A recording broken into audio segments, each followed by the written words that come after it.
Hello, I'm Jared Weiss, Vice President of Cancer Grace and a medical oncologist at University of North Carolina, Chapel Hill, and I'm here with my colleague.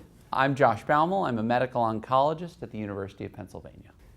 So we've spoken before about our dissatisfaction with all the side effects that our curative intent chemotherapy and radiation can create. That's absolutely right. And there are some things we're doing pretty standard in our practice to try to help. We're giving anti-nausea drugs quite aggressively, and there have been some advances in recent years in those cocktails. The longer I do this, the more IV fluid I give. It's a lot of IV fluids that we need. I keep going up, and I have yet to reach a threshold where I think it's too much. Certainly after the fact, we use pain medicines to treat pain, nerve stabilizing agents to stabilize some of the nerve damage causing pain that we give. But it would be sure nice to prevent side effects. I think that's something we've all fantasized about. We don't have any new standards of care this year's ASCO, but we do have some hints that we might have some stuff in the future that might really help. I found mucositis to be one of the more problematic things that my patients go through. Yeah, I think that our current treatments, things like using magic mouthwash and soft bristled toothbrushes and things like that, are really sort of putting a Band-Aid on the problem. We do the best we can, but they're not great. They're not great. And there have been prior studies that look at trying to prevent mucositis, but the concern that's always there is if you are doing something that prevents cell death, that's not going to be good for the cancer cells that you want For the cure. Yeah, you want the cancer cells to die. So you don't want to really protect cells in this region while you're getting radiation.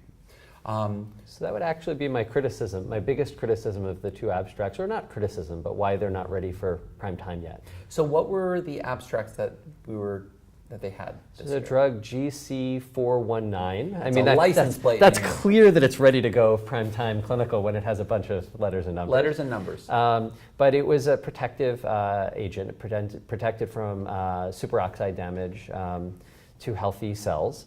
The idea was to prevent this mucositis, the inflammation and pain and such that our patients experience. It did work.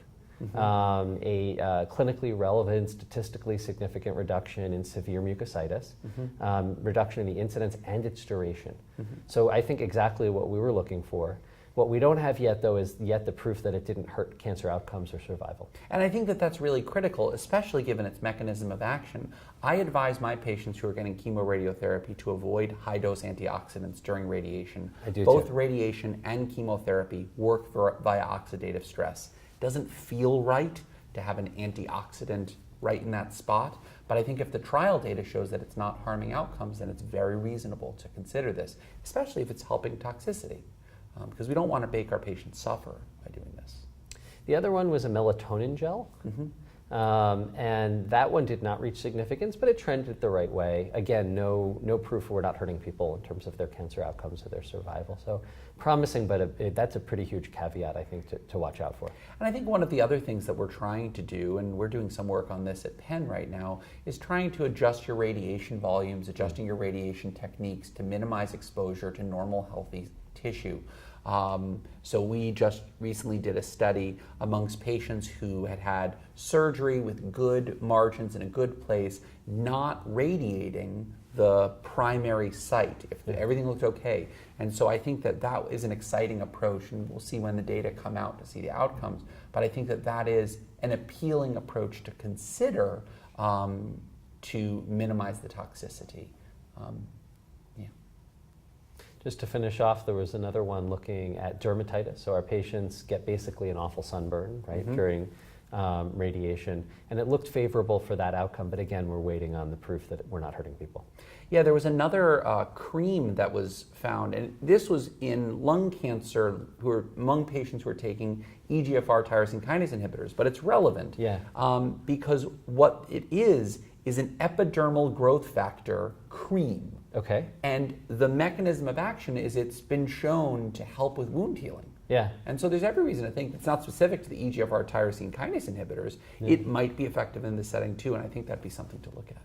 Well, hopefully we'll be able to reduce our side effects without compromising cure. That would be great.